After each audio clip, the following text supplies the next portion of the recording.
മലയാളികൾക്ക് ഏറെ പരിചയമുള്ള താരം തന്നെയാണ് നടി അനുശ്രീയെ മലയാളി പ്രേക്ഷകർക്ക് ഒരു പരിചയപ്പെടുത്തലിൻ്റെ ആവശ്യമില്ല. അനുശ്രീ എന്ന് കേൾക്കുമ്പോഴേ ഒരു നാട്ടുംപുറം പെൺകുട്ടിയുടെ രീതികൾ ഒത്തിണങ്ങിയ ചിത്രമായിരിക്കും പ്രേക്ഷകരുടെ മനസ്സിൽ ആദ്യം ഓടിയെത്തുന്നത്. ഇപ്പോൾ നടി അനുശ്രീ അതിഥിയായി ഒരു ചടങ്ങിലെത്തിയ മനോഹര നിമിഷങ്ങളാണ് ഇപ്പോൾ സോഷ്യൽ മീഡിയയിൽ വൈറലാകുന്നത്.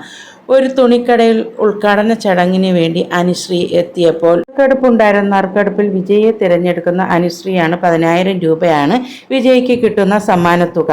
കൂപ്പൺ നമ്പർ മൈക്കിലൂടെ പ്രഖ്യാപിച്ചപ്പോൾ തൻ്റെ നമ്പർ സമ്മാനം എന്ന് കരുതി ഓടിയെത്തിയ ഒരു വയോധികൻ, എന്നാൽ തനിക്കല്ല മറ്റൊരു നമ്പറിനാണ് സമ്മാനമെന്ന് അവതാരിക പറഞ്ഞതോടെ അദ്ദേഹം നിരാശയോടെ വേദി വിട്ടു. നിരാശയോടെ മടങ്ങിയ വയോധികനെ കണ്ട് അനുശ്രീയുടെ കണ്ണുകൾ നിറഞ്ഞുപോയി.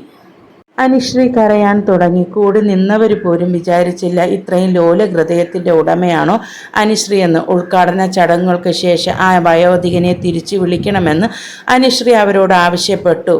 അടുത്തുനിന്ന ചേട്ടൻ്റെയിൽ അനുശ്രീ ചോദിച്ചു, ചേട്ടാ 10,000 രൂപ തരാമോ? ഞാൻ GPay ചെയ്യാം, ആ അങ്കിളിന് കൊടുക്കാനാണെന്ന്.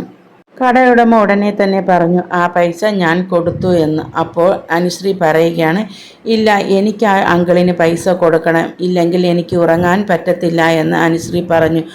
ഈ പറയുന്ന കണ്ണീരും സങ്കടവും എല്ലാം കേട്ട് കടയുടമ അനുശ്രീയുടെ അടുത്ത് പറഞ്ഞു, വരും, ഞാൻ തന്നേക്കാമെന്ന്. കടയുടമ വയോധികന് 10,000 രൂപ സമ്മാനം നൽകിയപ്പോൾ തൻ്റേതായ ഒരു സമ്മാനത്തുക അനുശ്രീയും നൽകി.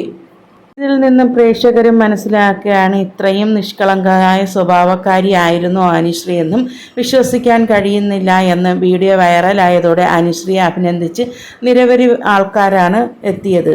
ഇതിൽ നിന്നും പ്രേക്ഷകർക്ക് അനുശ്രീയെ മനസ്സിലാക്കാൻ കഴിയുന്നത് താഴേക്കിടയിൽ കിടക്കുന്നവരെ പരിഗണിക്കുന്ന ഒരു മനസ്സിലുള്ള ഒരു വ്യക്തി തന്നെയാണ്. അനുശ്രീ എളിമത്വത്തിൻ്റെയും ലവലഹൃദയത്തിൻ്റെയും ഉടമയാണ്, ഒരു പാവമാണെന്ന് പ്രേക്ഷകരും ഇതിനോടകം പറയുന്നു. ഏറ്റവും പുതിയ വാർത്തകൾക്കായി ഈ ചാനൽ സബ്സ്ക്രൈബ് ചെയ്യാൻ മറക്കരുതേ.